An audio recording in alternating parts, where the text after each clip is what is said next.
గద్ద అనే పక్షుల సాధారణమైన పక్షి కాదు. అది ఎలాంటిదంటే ఆకాశానికి కింగి లాంటిది. అంతేకాదు స్వేచ్ఛకు మరియు తెలివికి, బలానికి ఒక సింబల్ లాంటిది.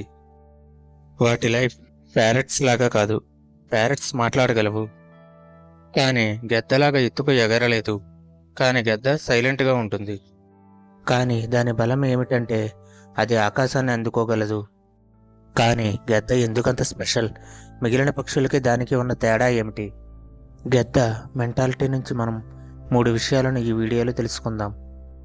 అలాగే ఇది మన డైలీ లైఫ్లో ప్రొఫెషనల్గా, పర్సనల్గా ఎలా ఉపయోగపడుతుంది చూద్దాం.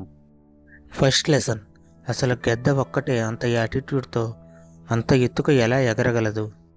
గద్ద మిగిలిన చిన్న చిన్న పక్షులతో ఎగరదు, ఎందుకంటే అది అంత తక్కువ సామర్థ్యం ఉన్న పక్షి కాదు. అంటే దాని అర్థం మనం కూడా నేరో మైండెడ్ పీపుల్స్తో దూరంగా ఉండాలి. అంటే మిమ్మల్ని కిందకు లాగే వాళ్ళతో దూరంగా ఉండాలి. అది ఎప్పుడు తనతో సమానమైన వేరే గద్దలతో మాత్రమే ఎగురుతుంది, ఎందుకంటే అప్పుడే అది తన ఆశయాలను పంచుకోగలదు మరియు సాధించగలదు. మనం కూడా అంతే, మనతో సమానమైన వాళ్ళతో మాత్రమే ఫ్రెండ్షిప్ చేయాలి.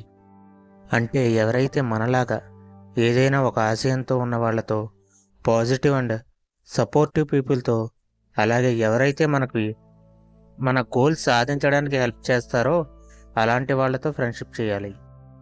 సెకండ్ లెసన్, గద్దలకి లాంగ్ విజన్ అండ్ ఫోకస్ ఉంటుంది. గద్దలకి ఒక క్లియర్ విజన్ ఉంటుంది. అది ఎంతలా అంటే అది దాని వేటని ఇంచుమించు ఒక 5 కిలోమీటర్ల దూరం నుంచి కూడా చూడగలదు. అది ఒక్కసారి దాని వేట అని ఫిక్స్ అయ్యాక ఇంకా అది దాని ఫోకస్ నుంచి తప్పుకోదు. దాని వేటని ఖచ్చితంగా సాధిస్తుంది. అలాగే మనం కూడా ఒక క్లియర్ విజన్తో ఉండాలి. ఏది ఏమైనా మనం జీవితంలో ఏదైతే సాధించాలనుకుంటున్నామో ఆ పని మీద ఫోకస్ పెట్టి ఒక ప్యాషన్తో వర్క్ చేయాలి. మనం చేసే పనిలో ఎన్నో ఆటంకాలు వస్తాయి, ప్రాబ్లమ్స్, డౌట్స్, కష్టంగా ఉంటుంది. అయినా సరే వాటిని అధిగమించి కాన్ఫిడెన్స్తో నువ్వు అనుకున్నది సాధించాలి. థర్డ్ లెసన్, గద్దలకు అసలు భయం ఉండదు, ఫియర్లెస్గా ఉంటాయి. గద్దలు వాటి వేట సైజుని చూసి కానీ లేదా వాటి బలాన్ని చూసి కానీ ఓటమిని ఒప్పుకోవు, ఫైట్ చేస్తాయి. మనం కూడా అలాగే మనకి వచ్చే ప్రాబ్లమ్స్ ఎంత పెద్దవైనా సరే, లేదా మన ఒపోనెంట్ ఎంత తెలివైన వాడైనా సరే ఎదిరించాలి, ఫైట్ చేయాలి. అంతేగాని ఓటమిని ఒప్పుకోకూడదు.